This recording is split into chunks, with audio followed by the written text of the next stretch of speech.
You're coming to Iowa City on Friday. Are you excited to come here? Yeah, I actually like Iowa City a lot. Have you performed here before? Yeah, we played at Gabe, which then became the Picador. So a couple, and I played there on my own. Hang on a second. Okay. Yeah, I didn't hear it. Hey, buddy, I'm doing an interview. Can you tell me in a minute? I need you to let me talk on the phone. Go play with your brother. Sorry about that. It's okay. I'm working at the pool. Okay. My kids are playing. They're your kids? Yeah. How old are they? 4, 6, and 9. Boys and girls? Two boys and a girl. Oh, that's great. And you said you performed in Iowa City before. How did those performances go? Oh, great. Iowa City, feels a lot like, I live in Lawrence, Kansas, and Iowa City feels a lot like home to me. Really? Yeah, it's a very similar college town vibe. Did you go to... And there's a good Indian restaurant. Really? Which one? I don't know the name of it, but I can find it from the club. Is it the vegetarian one? It might be. Yeah, I've heard that's really good. I've never been there. Okay. So you guys have toured throughout the world, as in Europe, Asia, and Australia. Does your performance become more personal in decidedly smaller venues like Iowa City? Well, I think so. I think that anytime you're in like a more intimate setting, you're having like a closer connection than you are with when you're at like a festival or when you're 6 inches away from somebody, you're going to connect with them better than if you're 30 feet away from them, you know? Right. So do you prefer performing in smaller venues as opposed to larger venues? I prefer performing in clubs. I don't really care what size they are, as long as it's not like... I don't like being far away from people when you play. And that's just kind of the nature of the beast sometimes, but the size of the venue doesn't really matter to me as long as you can have like kind of a one-on-one sort of like connection with people. You know what I mean? Yeah, I get what you're saying. How has your songwriting changed since your first writing? I'm sure that influences have changed in the span of over 10 years. I think it's evolved. I think it's, I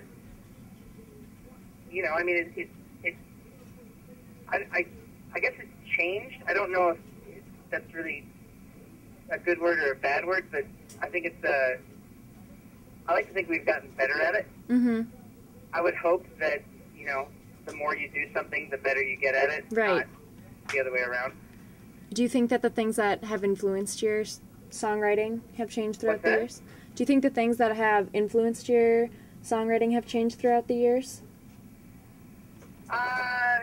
Yeah, I think I at least lyrically, is that what you're talking about? Or are you talking about actual music? Yeah, lyrically. At least lyrically, I started writing when I was writing song lyrics when I was 16. Okay. And so I'm 34 now, and I would hope that I wouldn't be as interested in the things at 34 that I was at 16. Mm-hmm. That seems like you'd be caught in kind of an extended adolescence, which just wouldn't be healthy for anybody. Right. What do you find inspires you the most when you're writing songs? Conflict, actually. Really? They're playing what? Oh, that's a good song.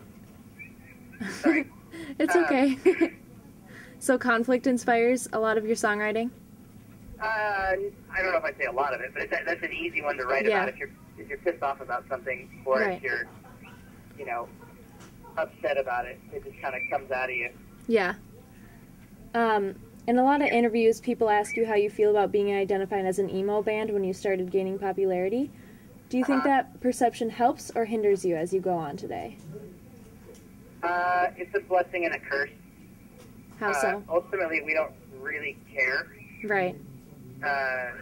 It's something that's come up since day one. Mm-hmm.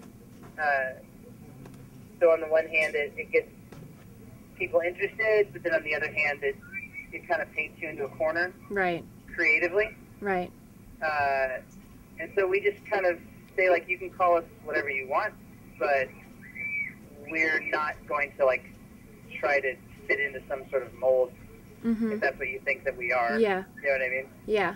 So it's kind of a tough question to answer. You know what I mean? Yeah. Do you ever get sick of being asked those questions? You know, I don't think anybody's ever going to tell you that doing interviews is their favorite part of being in a band. Right.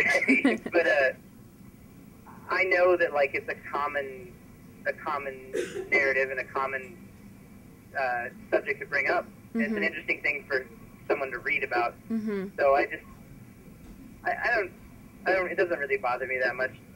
I just try not to do more than like 4 interviews in a row. Otherwise I start to get really frustrated. Yeah, I can see that. Not too long ago, the band released your 5th full-length album, entitled There Are Rules. And after breaking up 6 years earlier, what convinced you to give it another go and eventually put out another record?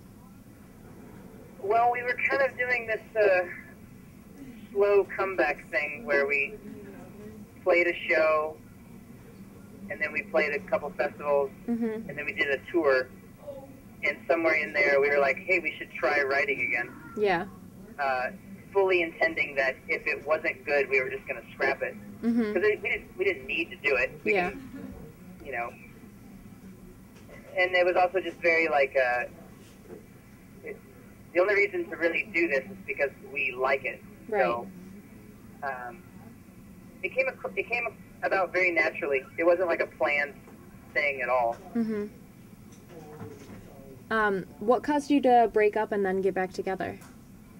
I quit the band in 2005.